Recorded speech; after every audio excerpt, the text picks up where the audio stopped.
News from out there in California, and slow news weekend, right, Will? Yeah, it was a little slow, but, well, not really, because if you look at that Logan Paul Floyd Mayweather fight, can we just talk about that? As the guys mentioned, no fights, no punches were thrown, but either way, that enthralled us.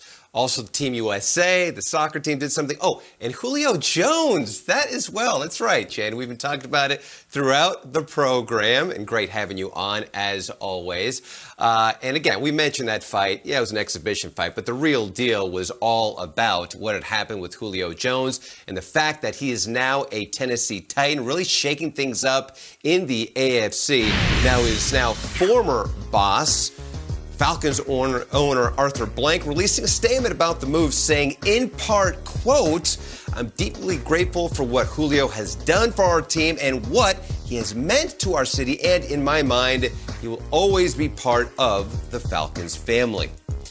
Meanwhile, in other news, the Packers open mandatory minicamp tomorrow, and all eyes will be on if Aaron Rodgers shows up. Team president and CEO Mark Murphy telling Packers.com the Rodgers situation has divided their fan base, but he reiterated the team wants Rodgers to return in 2021 and beyond.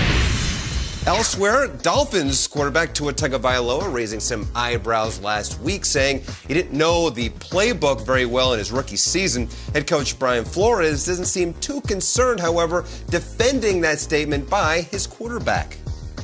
I think he's thinking about where he is right now versus there, that time a year ago, just reflecting. And that's good. This time is about reflection.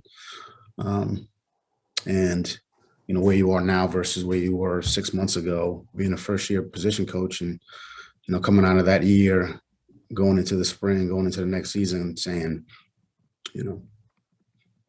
I could have been better last year. I should have been better. I'm better now. And Jane, high hopes there for Tua down in South Beach. Well, it is Aussie Appreciation Day, courtesy Kyle Brandt. Has he left any pop culture references for you?